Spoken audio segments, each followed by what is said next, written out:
ಕಾನಾಟ ಅವರಿಗೆ ವಾಸ್ತವಿಕತೆಯ ಅರಿವಾಯಿತು.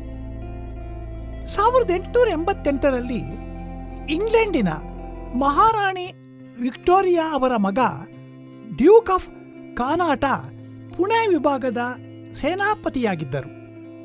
ಅವರು ಸ್ವದೇಶಕ್ಕೆ ಮರಳುವ ಸಂದರ್ಭದಲ್ಲಿ ಪುಣೆಯ ನಿವಾಸಿಗಳು ಅವರ ಗೌರವಾರ್ಥವಾಗಿ ಬೀಳ್ಕೊಡುಗೆಯ ಸಮಾರಂಭವನ್ನು ಏರ್ಪಡಿಸಿದರು.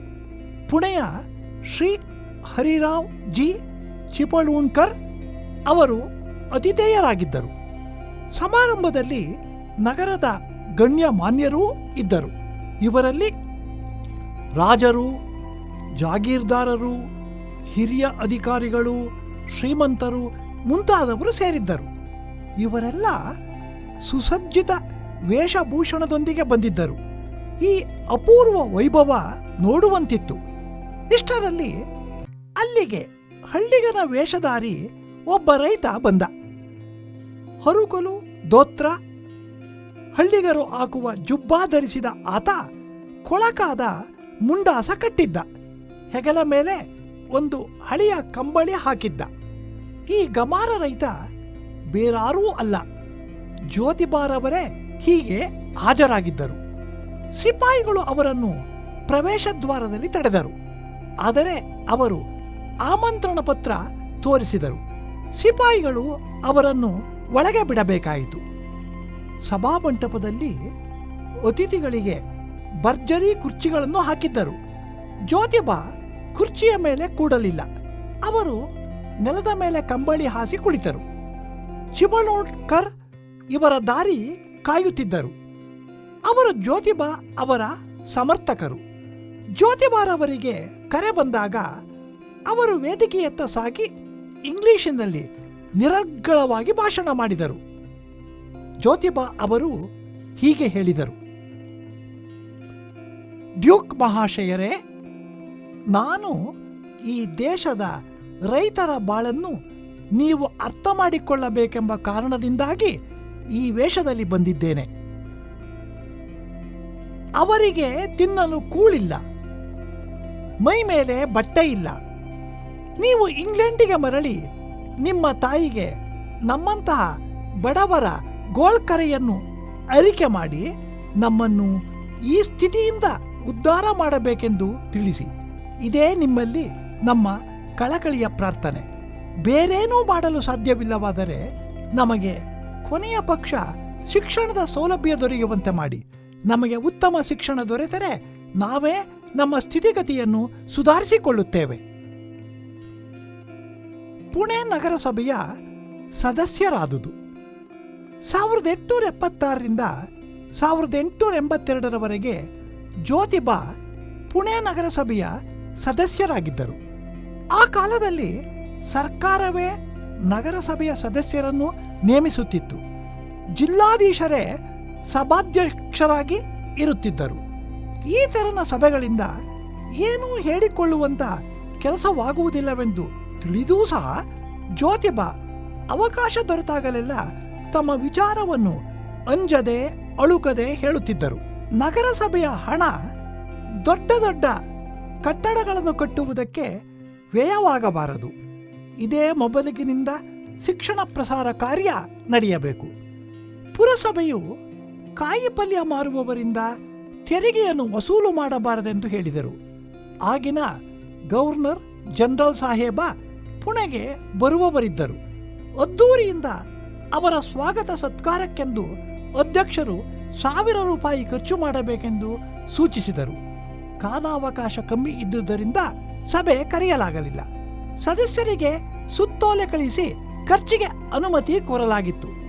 ಕೆಲವು ಖಾಸಗಿ ಸದಸ್ಯರು ಒಪ್ಪಿಗೆ ಇದೆ, ಒಪ್ಪಿಗೆ ಇಲ್ಲ, ಈ ಕಾಲಂಗಳಲ್ಲಿ ಸಹಿ ಹಾಕಿರಲಿಲ್ಲ. ಇತರರೆಲ್ಲರೂ ತಮ್ಮ ಸಮ್ಮತಿ ನೀಡಿದ್ದರು. ಜ್ಯೋತಿಬಾ ಒಬ್ಬರೇ ಈ ತೆರನ ವೆಚ್ಚವಾಗಕೂಡದೆಂದು ತಮ್ಮ ಅಭಿಪ್ರಾಯವನ್ನು ಸ್ಪಷ್ಟವಾಗಿ ಸೂಚಿಸಿದರು. ಭಾರತ ಒಂದು ಬಡ ದೇಶ. ಇಲ್ಲಿ ಸ್ವಾಗತ ಸತ್ಕಾರಗಳಿಗಾಗಿ ದುಂದುಗಾರಿಕೆಗೆ ಆಸ್ಪದವಿರಬಾರದು. ಇದು ಜ್ಯೋತಿಬಾ ಅವರ ಅನಿಸಿಕೆಯಾಗಿತ್ತು. ಲೋಕಮಾನ್ಯ ತಿಲಕರಿಗೆ ನೆರವು. ಕೊಲ್ಲಾಪುರದ 4ನೇ ಛತ್ರಪತಿ ಶಿವಾಜಿ ಮಹಾರಾಜರು ಚಿಕ್ಕವರಿದ್ದರು. ಆಗ ಶ್ರೀ ಮಹಾದೇವ ವಾಸುದೇವ ಬರ್ವೆ ರಾಜ್ಯದ ದಿವಾನರಾಗಿದ್ದರು. ಮಹಾರಾಜರು ವಯಸ್ಕರಾಗಿ ರಾಜ್ಯಭಾರವನ್ನು ವಹಿಸಿಕೊಳ್ಳಲು ಸಿದ್ಧರಾದರು. ಆಗ ಶ್ರೀ ಬರ್ವೆ ಶಿವಾಜಿ ಮಹಾರಾಜರಿಗೆ ಬುದ್ಧಿಭ್ರಮಣೆಯಾಗಿದೆ ಎಂದು ಸಾರಲು ಯತ್ನಿಸಿದರು. 1877ರಲ್ಲಿ ಈ ಘಟನೆ ನಡೆಯಿತು. ಇಡೀ ಮಹಾರಾಷ್ಟ್ರದಲ್ಲಿ ಇದರಿಂದ ಪ್ರಕ್ಷುಬ್ಧತೆ ಹರಡಿತು. ಪುಣೆಯಿಂದ ಪ್ರಕಟವಾಗುತ್ತಿದ್ದ ಕೇಸರಿ, ಮರಾಠ ಎರಡೂ ಪತ್ರಿಕೆಗಳಲ್ಲಿ ಶ್ರೀ ಬರ್ವೆ ಅವರ ಕೂಟನೀತಿಯ ಟೀಕಾ ಟಿಪ್ಪಣಿ ಇತ್ತು. ಮರಾಠಿ ಪತ್ರಿಕೆ ಕೇಸರಿಗೆ ಆಗರ್ಕರ ಎಂಬುವರು ಸಂಪಾದಕರಿದ್ದರು. ಇಂಗ್ಲಿಷ್ ಮರಾಠಾದ ಸಂಪಾದಕರು ತಿಲಕರಿದ್ದರು. ಈ ಎರಡೂ ಪತ್ರಿಕೆಗಳಲ್ಲಿ ಶ್ರೀ ಬರ್ವೆಯವರ ಮೇಲೆ ಮಾತ್ರ ಆಪಾದನೆ ಹೊರಿಸದೆ ಆಗಿನ ರಾಜ್ಯಗಳ ಏಜೆಂಟರೂ ಇದರಲ್ಲಿ ಶಾಮೀಲಾಗಿದ್ದಾರೆಂದು ಬರೆಯಲಾಗಿತ್ತು. ಆಗ ಸರ್ಕಾರವು ಬರ್ವೆಯವರಿಗೆ ಸಮಜಾಯಿಷಿ ನೀಡಿ ಲೋಕಮಾನ್ಯ ತಿಲಕರ ಮತ್ತು ಆಗರ್ಕರ್ ಅವರ ವಿರುದ್ಧ ಮೊಕದ್ದಮೆ ಹೂಡಿತು. ಆಗ ಸತ್ಯಶೋಧಕ ಸಮಾಜದ ಸದಸ್ಯ ಶ್ರೀ ರಾಮಸೇಠ ಉರವಣೆಯವರು ಜಾಮೀನು ಕೊಡಲು ಸಿದ್ಧರಿದ್ದಾರೆಂದು ಜ್ಯೋತಿಬಾ ಹೇಳಿದರು. ಶ್ರೀ ಉರವಣೆ 10,000 ಮೊತ್ತ ಕೊಟ್ಟು ಲೋಕಮಾನ್ಯ ತಿಲಕರ ಮತ್ತು ಆಗರ್ಕರ್ ಪರವಾಗಿ ಜಾಮೀನಾಗಿ ಅವರಿಬ್ಬರನ್ನು ಬಿಡುಗಡೆ ಮಾಡಿಸಿದರು. ನಂತರ ಬೊಂಬಾಯಿ ಹೈಕೋರ್ಟಿನಲ್ಲಿ ವಿಚಾರಣೆಯಾಗಿ ತಿಲಕರು ಮತ್ತು ಆಗರ್ಕರ ಇಬ್ಬರಿಗೂ 4 ತಿಂಗಳು ಸಾದಾ ಶಿಕ್ಷೆಯಾಯಿತು. ಅವರಿಬ್ಬರು ಜೈಲಿನಿಂದ ಬಿಡುಗಡೆಯಾದ ದಿನ ಜ್ಯೋತಿಬಾ ಹೂಮಾಲೆಯನ್ನು ಹಾಕಿ ಅವರನ್ನು ಸ್ವಾಗತಿಸಿದರು. ಸತ್ಯಶೋಧಕ ಸಮಾಜ ಬೊಂಬಾಯಿ ಮತ್ತು ಪುಣೆ ನಗರಗಳಲ್ಲಿ ಇವರಿಬ್ಬರಿಗೂ ಸಾರ್ವಜನಿಕ ರೂಪದಲ್ಲಿ ಅಭಿನಂದನೆಯ ಏರ್ಪಾಟು ಮಾಡಿತ್ತು.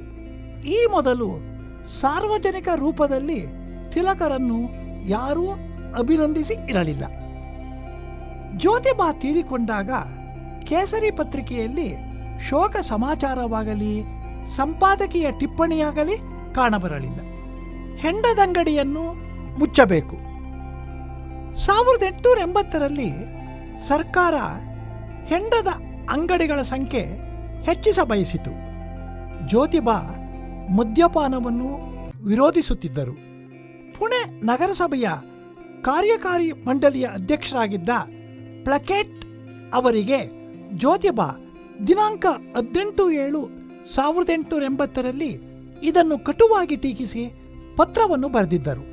ಅದರಲ್ಲಿ ಅವರು ಹೇಳಿದ್ದೇನೆಂದರೆ, ನಾಗರಿಕರ ನೈತಿಕ ಆಚರಣೆ ಮಾತ್ರವಲ್ಲದೆ ಅವರ ಆರೋಗ್ಯಕ್ಕೂ ಮದ್ಯಪಾನದ ಚಟ ಹಾನಿಕಾರಕವಾಗಿದೆ.